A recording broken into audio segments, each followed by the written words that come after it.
with the ban list in effect this month, the PPG and as well as ARG events coming only in a few days, and as well as the Euro Championships wrapping up to see all of the leaders, or basically to see all the results. We're all wondering what is the meta, what could be the meta decks with all these limitations and bans, and I'm here to give my opinion of what the 5 decks are, or the best 5 decks are to compete after the ban list is in effect, or while the ban list is in effect. This doesn't count anything in set 6, as every set pretty much changes the meta, and set 6 is no different. But I will consider those in the pros and cons as far as the set 6 cards for the future. This again, just like my leader tier list and other videos like that, are not. It's not the end all be lists or decks. This is definitely a lot of opinion and just based on data, while me giving my opinion on those. These are not in any particular order either, just the ones that I believe will be in the top tables in the future, or right now as we get into these new events. Actually, you know what, before I even get into it, pause the video now, because I know it'll happen. Just to stop the music, take down everything, just go ahead and go into the comments right now. Let me know what you believe the top 5 decks right now going into this new meta / ban list, etc, etc. We already got the Euro Championship already. That gave us a kind of a good idea of what's going on. Janemba won the whole thing, but I'm interested in hearing any sleeper decks, top 5 that I may not be going over, etc, etc.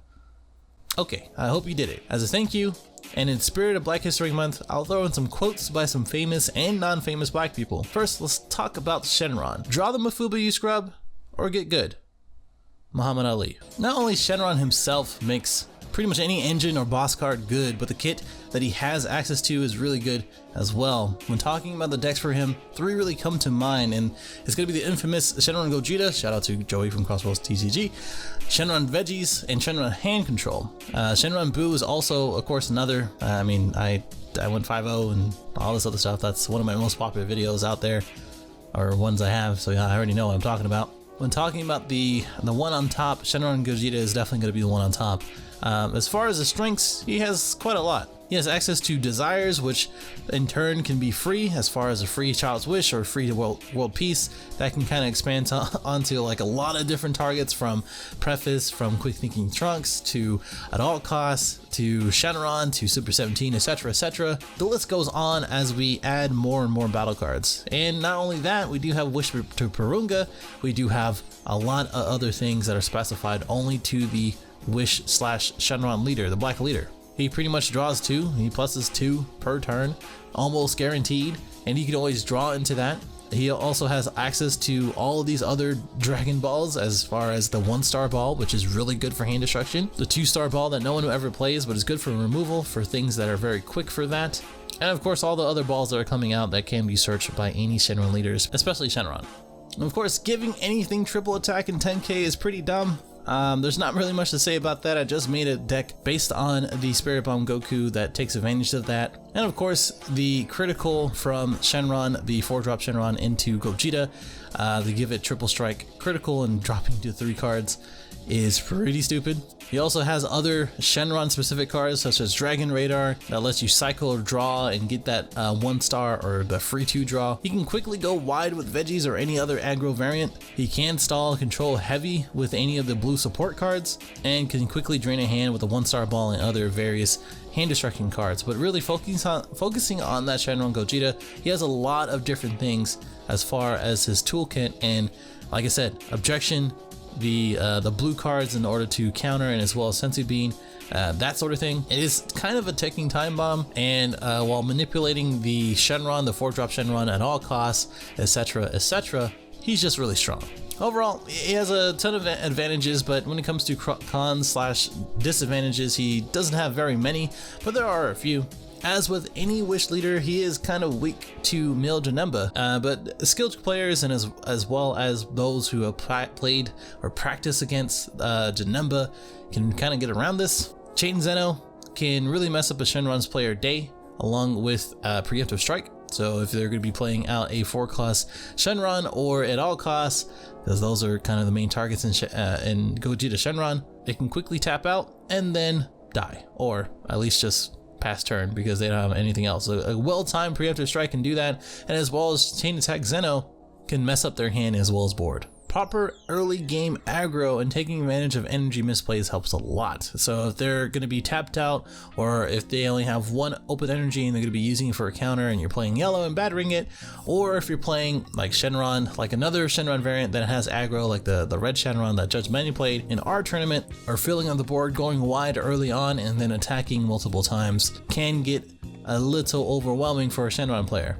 Hand control variants versus this variant as far as Shenron Gogeta can go pretty well, and this kind of applies to other Shenron variants as well. So like Shenron Boo versus Shenron Gogeta can go pretty well as well, because they're trying to end it on turn 3, turn 4, while Shenron Gogeta, with the exception of Objection, is trying to end it turn 4, turn 5.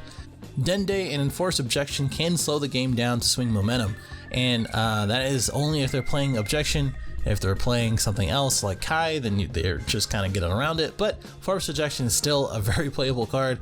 Dende is still a very playable card, but just a little energy costly. But it is a little bit more effective than Force Ejection. Bardock can have a little bit of defense. This is the Clash Bardock that you take a life and then you prevent a life being taken, or prevent, like, negate attack, that is.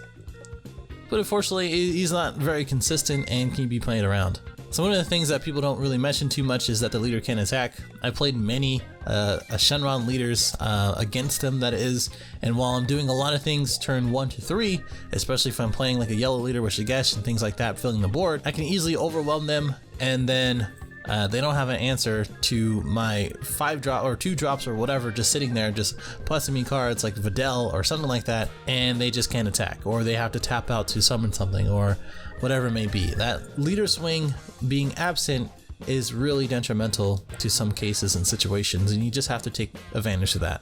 And of course, we do have more answers in set 6 as far as the new Broly, the 8 cost Broly, and as well as the set 6 Frieza SR, and maybe even the SR Frieza, or the leader Frieza, the red Frieza, which is just really good. That's mainly it for all the disadvantages for Shenron Gogeta, but as we get into the meta, there will be more. But speaking of Janemba, let's kind of move on to him. My goal is to mill out your win cons, and then laugh in your face. Dr. Charles Drew. Mill Janemba plays his own game. He's the only leader with the mill capability at this time of the recording, and I believe for that simple fact, he will always have a place in the meta. As far as the pros, the mill mechanic creates RNG, so if you get milled, your win con, like I said, your win cons out, or very key combo pieces, it's just going to be a terrible time for you, so you're going to have to get creative. He's very strong against burst and wish leaders because of the draw power, and as well as the milling themselves out. Ironically enough, against Massane and Demigra, they can play around it and just let that be their mill instead of just using their leader effect. But that's another story. He's very, very defensive, incredibly defensive, with a lot of pseudo super combos, Senzu Bean, the FR Goku, etc, etc. He has a lot of blue support, just like I was saying before. The Janemba chain, the 4 drop, and as well as a Psyche Demon into childish Janemba are really, really good, and they really speed up the mill process. And if you play it right, you can consistently mill out an opponent turn 4 to 5, pretty much guaranteed. And by that time, they're not going to have too many things in their deck to play, so, you know, his auto does get around a lot of different effects. So if you do counter something and they bad ring it, for instance, you can always use the auto to negate the attack and save your life. And of course, you can get around things that say they can't activate counter. And of course, Cold Bloodlust is practically useless. A lot of the things that Janemba uses has either deflect, or it has very low priority on play effects like Kami or Borgos or whatever. The only thing I could really think of is At All Costs, and maybe a couple other cards that net them a little bit of advantage and use their activate main. He's a very strong leader with plenty of things in his kit to help him draw out games, but he's not perfect. For cons, he's kind of weak to aggro / crit. So a lot of early game aggro / critical, which is a shame that Unyielding got taken away. But as long as you're attacking quite a lot and making them use a lot of different resources through their hand and dropping that hand to protect themselves with high cost attacks, you should have a good time. He's also weak to decks that go wide, so things like Veggies, the Shenron Veggies or Broly Veggies can do a number on Janemba. Hidden Mastery / Victory Strike Goku is a huge answer to Janemba. If anybody watched the Euro Championship, the 2-0, sorry Sandy, you'll get what I mean, because Janemba wants to play it out and mill the opponent out maybe 4 or 5 turns after, or 4 or 5 turns, but Hydro Mastery / Victory Strike Goku doesn't really give that advantage or that chance. So Victory Strike, as long as they can land a hit, which they will with Broly, restanding that Victory Strike or restanding Hydro Mastery, it's a done deal. Hand Destruction, just like the Shenron Hand Destruction or Hand Control, whatever it may be, Super 17, those are huge answers to Janemba. The thing about Super 17 is that he loses to a lot of different things now and can be silenced in with Haru Haru and other answers like that. And also he's kind of slow, so it's kind of eh. But general hand destruction or decks that actually focus on that can have an effect on Janemba. And of course, I made a whole video on this, so definitely go check out the Combating the Meta for Janemba video that I made a while back. It's still pretty relevant. Speaking of Hydro Mastery, that brings me to Yellow Broly. I love Jazz, Sunsets, and restanding Mira to battering your Mafuba. Malcolm X. The new Broly, and in fact, all the new Brolys that are coming out are pretty damn good. But this one is kind of focusing on the Hydro Mastery Broly, and as well as the veggies. When considering his pros, he kind of has a lot of them. He has a lot of yellow perks in Cold Bloodlust and Shigesh. He has a quick awakening in attacking and drawing 2 cards, along with the swap engine if you're playing that, or the veggies engine if you're playing Khalifa. He can go aggressive or control, like super hyper aggro awakening quickly and ending the game quickly, or control in utilizing a lot of blue and as well as yellow cards. Not to mention his backside can tap pretty much anything without barrier.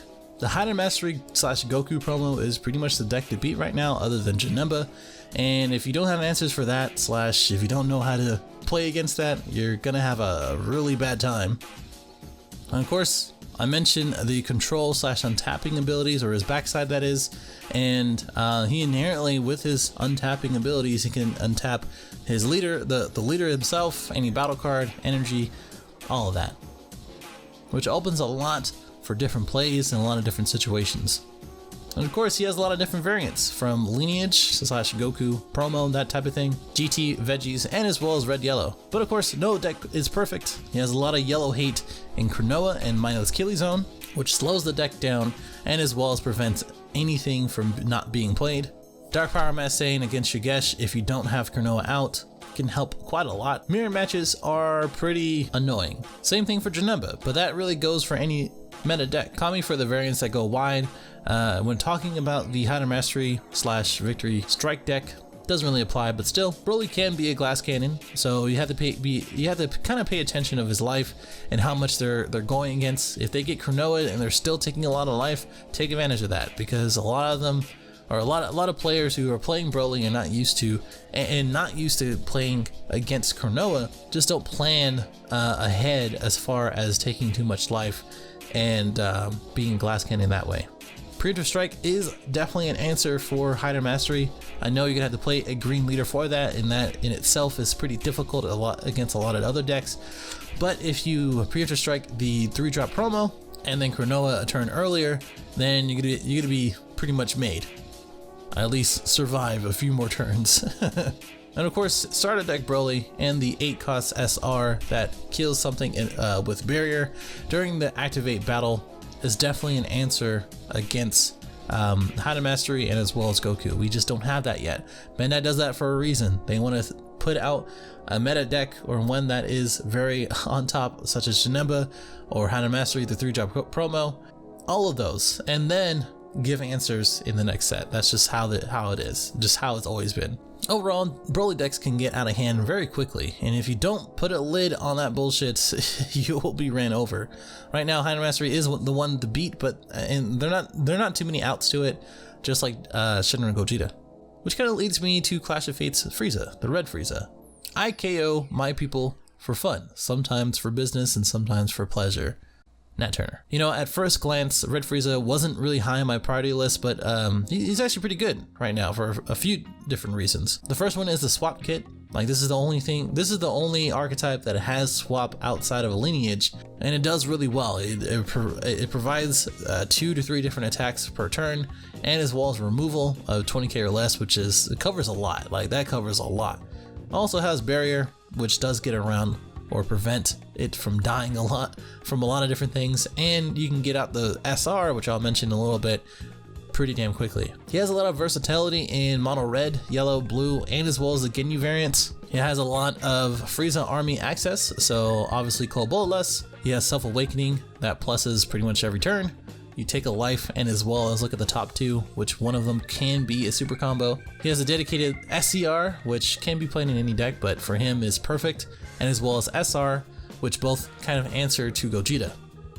The SR, again, kind of gets around Deflect and can shut down a Gogeta player. And of course, lastly, he does have that built-in Sensu Bean. Again, no deck is perfect. Just like Broly, can get a little ahead of themselves by Self-Awakening too quickly.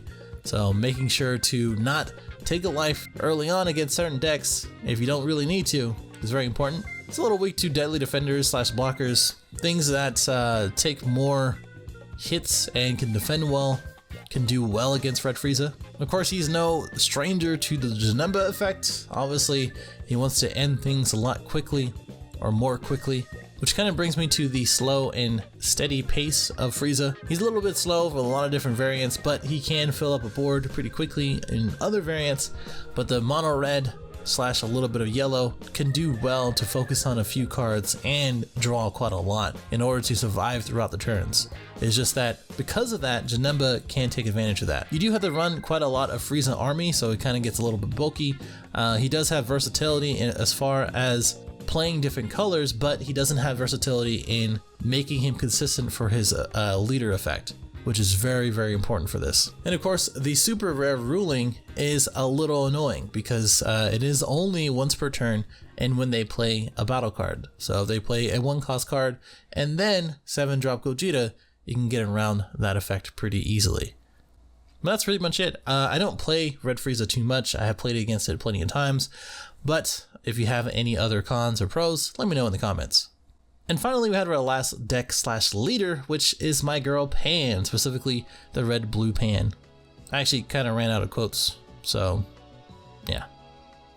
Anyway, with a showing in the top 16 in the Euro Championship, I do believe, correct me if I'm wrong, she's still running around dropping fearless Pans and double strike critting gamer boys and gamer girls down to oblivion. She sports quite a bit of pros, being a fantastic tempo leader, drawing on both turns, your opponents and yours, boosting and going wide on aggro or having the ability to, access to a lot of red traits in After Image and a lot of other cards that are coming out, like it is that all you got, etc.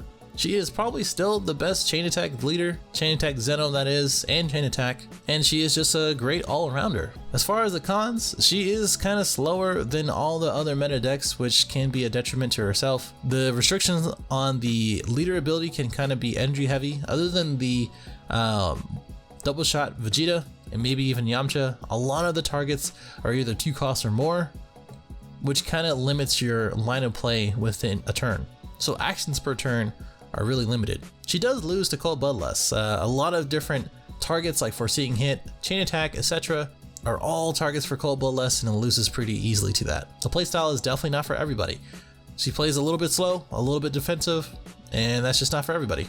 She is a great all-arounder, but not particularly great at one thing, and that in itself can be a con. But that's it for the top 5. As far as all the things, we're slowly getting to more of a triangle format, with Janemba being Shenron, Broly being Janemba, and then Shenron being everything else, basically. I know, that's not really a triangle, but you know what I'm saying. Janemba keeps showing up in the top 4, if not the last 2 events had Janemba being on top, and for a good reason, but people are still putting it down for whatever reason that is. And I still stand by my previous leader tier videos, he is still up there. But to close this one out, I do have some honorable mentions. So Bardock. Mono Blue Bardock is actually pretty decent, but with any Mono Blue build is actually pretty linear, and the archetype itself in Bardock's crew is a little underwhelming. The backside, however, is pretty damn good, especially going against Shenron Gogeta, creating a life to prevent any damage, regardless of having 3 cards in hand. Matt Saiyan. So I know what you're saying. A lot of people have a lot of opinions on him, but with unyielding being limited, real aggro or early game aggro doesn't really exist outside of swap and hyper aggro variants like GT Broly or something like that. But I think Saiyan or Matt Saiyan will always have his place as a good rogue deck that normal decks don't really prepare for. He can kind of go wide. He can kind of go wild with 2 or 3 double strike criticals per turn, but can kind of get easily milled out and played around and countered by Crisis Crusher, Deadly Defenders, and as well as a feature rare Goku. Speaking of, Green Clash Goku. So he features an interesting Let's Kill Krillin, shout out to Eggman, archetype that does really well against decks that want to kill quickly with his own Daily Defender, Feed Kamehameha, and as well as the SR Goku that can kill anything. So if they're going for game and trying to restand something like against a Broly deck or something like that, he can just kill it. But with his burst and as well as his draw effect in the Mill Nemba meta, it is kind of hard to justify playing him. And of course, Hirudegan. Hirudegan is not going anywhere. Red Blue is still strong, and Mono Blue with the new promo is incredibly effective against a lot of different decks. You have to watch out for that. His draw and super combo is still really good, and he will come back into the meta sometime or another. I think he's just sort of sleeping and coming up into the lists and tables every so often. Vegeta Baby. So Baby Vegeta, he's very damn good. Like, he's a solid pick for any red based deck and kind of go the ways of Red Frieza without being too versatile. Revenge Death Ball, the new baby promo, and as well as all the new red set 6 red cards will make him a huge threat. Just keep a watch out for him. Super 17 and androids, my loves. With Cell Limited, both droids and Super 17 have been knocked down a tier, but we'll still have the merits. I remember when everybody was saying that they're tier 0 or tier 1 as far as the decks, tier Z, tier S, whatever you want to call it, or S tier. But now, as soon as the Cell Chain gets a little bit of a hit, not many people are talking about them. I will always love my androids, and I believe they can always hold their own, but I will wait until they have more support that Bandai believes is fair to say anymore, because I do believe they're gonna have a replacement for Cell Chain. It might be like a 4-drop as far as a campaign rare for Super 17. It could be a replacement for the 3-drop. Who knows? But that's it. I hope you enjoyed. This one took quite a lot to do. I know it might not seem that way, but it did take quite a lot to write out and as well as prepare. But let me know in the comments if you enjoyed. Let me know what you think as far as the top 5 decks are, if you agree with these or if there's any sleeper decks out there. Obviously the quotes are satire, but I'm more than happy to educate on Black History Month, and you can always find all the people who I mentioned and more in the description below. Definitely like, dislike, subscribe if you are new, and I will see you in the next one. Later.